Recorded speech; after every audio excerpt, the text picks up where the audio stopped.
আজকের দিনে ইন্ডিয়াতে অপশন ট্রেডিং দিন দিন খুব পপুলার হয়ে উঠছে।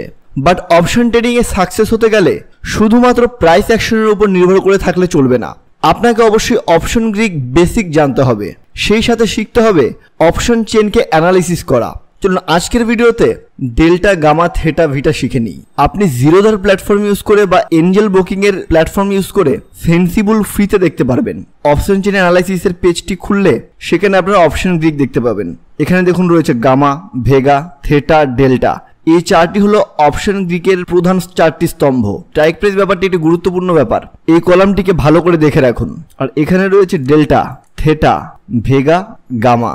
এটা কলের সাইডেও রয়েছে এবং পুটের সাইডে রয়েছে। পুটের সাইডেও আমরা এদের দেখতে পাচ্ছি, আবার এদিকে কলের সাইডেও এরা ছিল। তো আপনারা এদেরকে দু সাইডে দেখতে পাবেন। আসুন এবার আমরা শিখে নেই অপশন গ্রিক আপনার নিজের বাংলা ভাষায়। What is delta? আপনার অপশন প্রাইসের ওপর স্টক প্রাইসের বাড়া বা কমার সাথে সাথে যে এফেক্টটিকে আমরা দেখতে পাই সেটিকে ডেল্টা বলা হয়। এটার ভ্যালু 0 থেকে 1 পর্যন্ত থাকে। কলের দিকে এটার ভ্যালু প্লাস থাকে আর পুটের দিকে এটার ভ্যালু নেগেটিভ অর্থাৎ মাইনাসে থাকে। ডেল্টা সবসময় একই রকম একই হারে থাকবে না, এটা শেয়ারের দামের সাথে সাথে পরিবর্তনশীল। মনে করুন কোনো একটি শেয়ারের দাম 95 টাকা চলছে, আপনি সেই শেয়ারটির কল কিনলেন 100 টাকা স্ট্রাইক প্রাইসের, যার জন্য আপনাকে প্রিমিয়াম দিতে হলো 2 টাকা।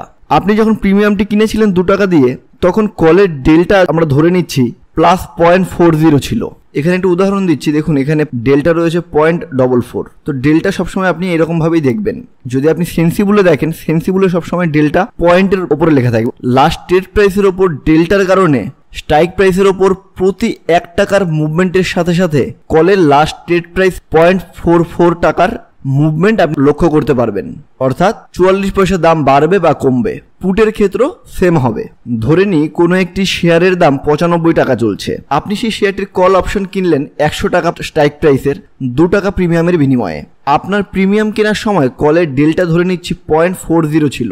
এবার যদি শেয়ারের দাম 95 টাকা থেকে বেড়ে 100 টাকা হয়ে যায়, তাহলে প্রিমিয়ামের দামের উপর তার কি এফেক্ট পড়বে? এই অঙ্কটার মাধ্যমে আমরা দেখতে পাচ্ছি 5 টাকা দাম বাড়লো। ব্র্যাকেটের মাধ্যমে আপনারা দেখতে পাচ্ছেন ছিল 95 টাকা, ধরে নিচ্ছি 100 টাকা হয়ে গেছে। তো 5 টাকা দাম বেড়েছে। তো 5 টাকাকে আমরা এখানে মাল্টিপল করব, ডেল্টার যে অ্যামাউন্ট ছিল সেটা দিয়ে আমরা মাল্টিপল করব।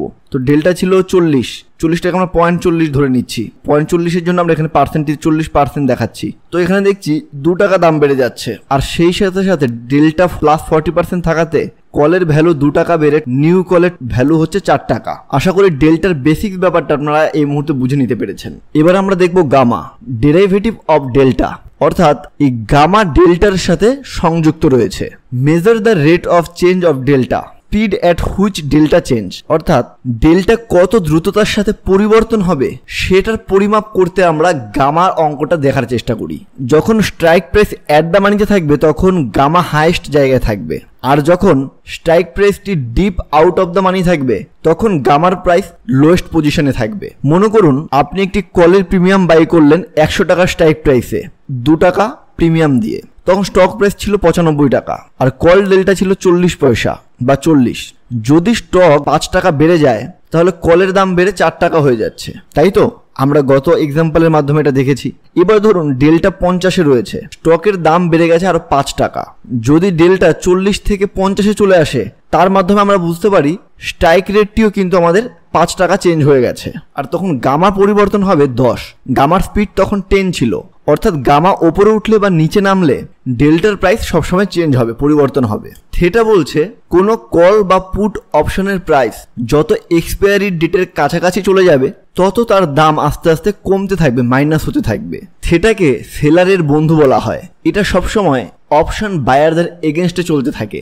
মনে করুন আপনি 16,550 স্ট্রাইক প্রাইসে কল অপশন কিনেছিলেন, কত টাকায়? 63 টাকা 60 পয়সাতে। তার ডেল্টার ভ্যালু প্লাস 0.44 আর থেটার ভ্যালু এখানে দেখাচ্ছে -8। একটি দিন শেষ হওয়ার সাথে সাথে থেটার কারণে এর প্রিমিয়াম 8 টাকা করে মাইনাস হতে আমরা দেখব। ভেগা কি করে? ভেগা আমাদের বুঝতে সাহায্য করে মার্কেটে কত ভোলাটিলিটি আছে। ভোলাটিলিটি অর্থাৎ অল্প সময়ের মধ্যে কত দ্রুততার সাথে মার্কেট একবার ওপরে একবার নিচে নেমে আসে। আর এই ভোলাটিলিটির ফলে অপশনের প্রাইসে কি ডিফারেন্স পড়বে সেটা আমরা ভেগা থেকে জানতে পারি। যখন আপনি কোনো অপশন লং করবেন তখন ভেগা পজিটিভ থাকবে, আর যখন কোনো অপশন আপনি শর্ট করবেন তখন সেই ক্ষেত্রে আপনার জন্য ভেগা নেগেটিভ ইনপুট দেখাবে। বন্ধুরা, আশা করি আপনারা একটা বেসিক আইডিয়া পেয়ে গেলেন অপশন গ্রিকের। আপনারা অপশন ট্রেডিং এর ক্ষেত্রে কখনো সখনো হয়তো দেখবেন আপনি কোনো একটি অপশন বাই করছেন, ধরুন আপনি একটা কল অপশন বাই করেছেন, মার্কেট রয়েছে 16,000-এর পয়েন্টে, সেই সময় আপনার ঠিক 16,100 স্ট্রাইক প্রাইসের কল অপশন বাই করলেন 50 টাকা দরে। 10 মিনিট বাদেও মার্কেট সেই 16,000-এর ঘরেই রয়েছে, কিন্তু আপনার অপশনের দাম বাড়ছে না, আপনার অপশনের দাম 1 টাকা 1.5 টাকা কমে গেছে। তখন আপনি চিন্তায় পড়ে যান, 16,000 যখন মার্কেট ছিল তখন 60 টাকা দাম দিয়ে এখনো 16,000 চলছে, দামটা কেন 2 টাকা কমে গেল? তো এই যে প্রাইসের ডিফারেন্সটা হয়, সময় যাওয়ার সাথে সাথে প্রাইসের ডিফারেন্স চলে আসে, কিন্তু শেয়ারের প্রাইস অপরিবর্তিত থাকে। সম্পূর্ণ ব্যাপারটি ঘটে অপশন গ্রিক্সের কারণে। আশা করি বেসিক্স গ্রিক্স আপনারা আমার এই ভিডিওর মাধ্যমে বুঝতে পারলেন। আজকের জন্য এটুকুই, কথা হবে পরবর্তী ভিডিওর সাথে, পরবর্তী একটি নতুন টপিকসের সাথে।